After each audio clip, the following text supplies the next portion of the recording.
Okay. Flu vaccination is one of the most effective interventions that we can do to reduce harm from flu and to reduce the pressures on health and social services during the winter period. It is important, therefore, that there's a high uptake of the flu vaccine, and that is achieved both in residents and first-line healthcare workers every year, and not only to reduce the risk of an outbreak of flu in the care home, but also to reduce the impact on the severity of the illness on those who would still get the flu. It is important that residents and frontline healthcare workers receive the flu vaccine annually because the vaccine changes every year. The components of the flu vaccine are changed based on the predictions from the World Health Organization. So they look to see what's circulating in the southern hemisphere, and then they will add that to the flu vaccine for us in the northern hemisphere for our winter. So that's why it's important that even if somebody has got the flu vaccine in February, that they still get it in November, because it will be a different flu vaccine because of the different components. The uptake in the over 65-year-olds for the flu season last year was 71.8%, and it was 56% in the under 65s at risk population. The uptake for frontline healthcare workers in trusts was regionally 33.4%. This year we're going to be asking care homes to report their uptake rates for the flu season. So we didn't do it last year, but we've done it in previous years. So what we're going to ask to do is that you keep a record of the staff that you've employed over the winter period, and then those who have also had the vaccine. And then we will ask you to report on that after the flu season is over. For the year 2016 to 17, only 62 homes responded to that, and from that it was only a 21% uptake for their staff. The reasons were given that the staff couldn't get the vaccine because they were not allowed out of work or had difficulty in accessing the vaccine. So regionally it's probably going to be a lot less than 21%, and it's still important that people get the flu vaccine because a third of people can be asymptomatic carriers, and it's important that healthcare workers are vaccinated to protect their residents. So you may, for example, have a cough or a sniffle and think, oh, I may be coming down with something, I may not, I'll go into work anyway. But you are already having carriage of flu.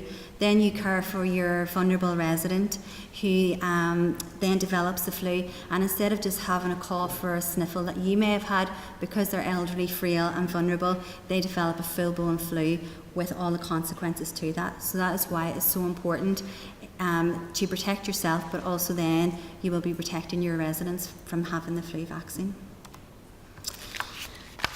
Each year the flu vaccine is released from the Chief Medical Officer, and they send out the details of the flu programme. Okay, so that's freely available as well on the website.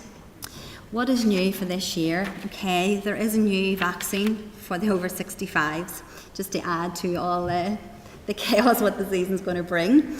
So there's a new adjuvant trivalent vaccine, and that's available in Northern Ireland for the first time. It's called Fluad, and it's the Joint Committee for Vaccines and Immunisations have recommended it for those aged over 65.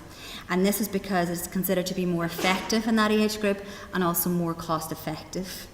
However, due to vaccine supply, the ordering of the Fluad is restricted until November, and GPs have received a letter from ourselves in Public Health and the Health Board advising them to prioritise patients aged 75 and over. The details of the ordering restrictions are provided in the CMO letter that I showed previously. So it has proved slightly problematic for the community in organising flu clinics because of the staggered supply problems, and as I said, those aged 75 and above are being prioritised in the first batch of vaccines that are available towards the end of September, beginning of October, and then as more vaccines come in, then we'll be able to capture the other age groups. Okay, so this vaccine is, just to let you know, it is a naturally occurring substance, so people are sort of wondering why it has been brought about.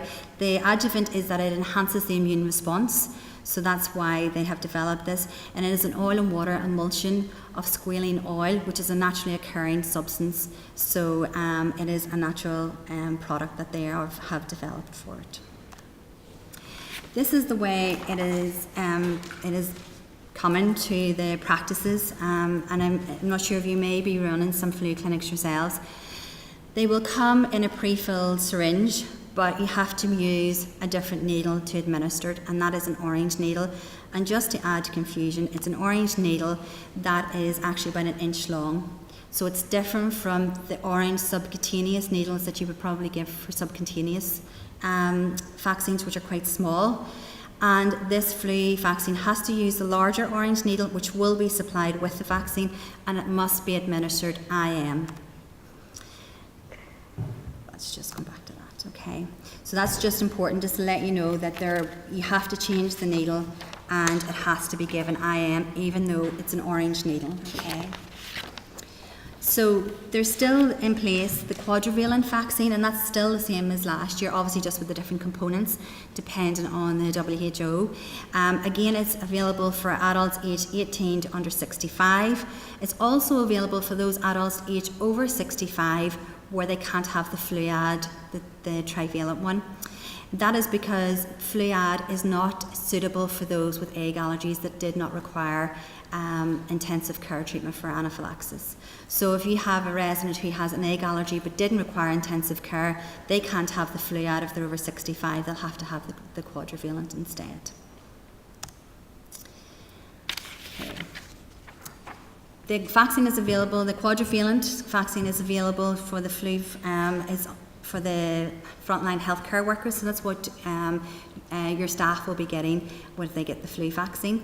Any frontline healthcare workers, so if you have any staff members who are over the age of 65, they should attend their GP for the Fluad, so there is still that difference even for staff, that if they are over 65, they need the trivalent vaccine.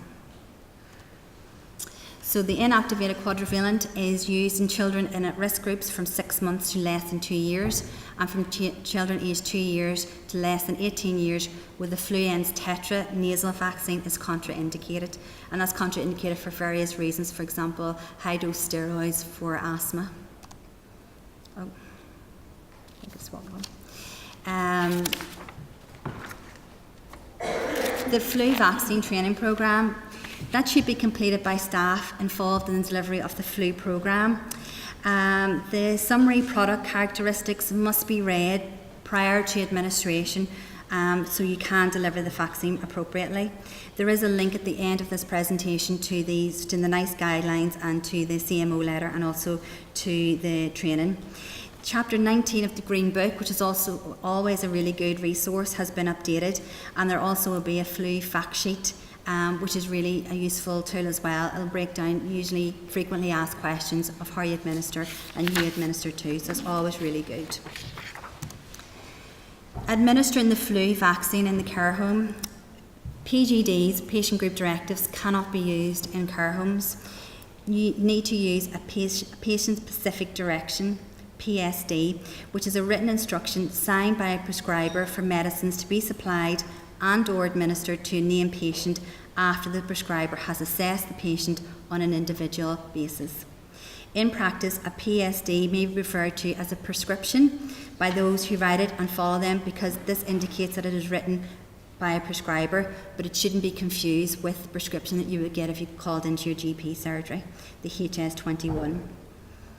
So that's basically what it looked like. You can have multiple residents on it, but different flu vaccines. You just need to look across and make sure and see what the GP has prescribed for each individual resident, depending whether or not they've had a flu or egg allergy before as well. Flu clinics for healthcare workers. So each trust will provide a clinic where the staff working in residential nursing homes can attend. This is in the process of being developed, and it should be with our colleagues in RQIA pretty shortly.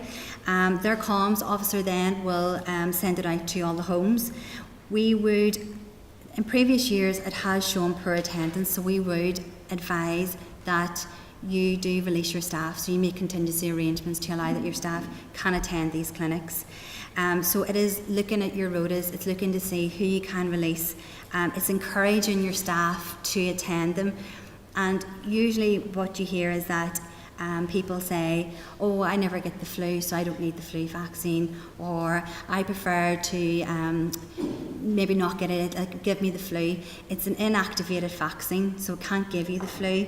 And even though that person may not be sick or ill with the flu, they may, as I said earlier, be an asymptomatic carrier of the flu, so they may be unwittingly bringing that into the home and infecting residents within the home. So it's even just to let them know that it's protecting the residents in the home as opposed to just solely protecting themselves. It's also protecting their families, because obviously you work in a high risk area where there are people who will have coughs and chest infections, etc. So they're bringing that protection home to their families as well. So even though they personally think they don't need it, it's the broad aspect of protecting residents and protecting their family that we would encourage healthcare workers to get the vaccine. So that is the resources, so the CMO letter, the Green Book, and about the new flu vaccines as well.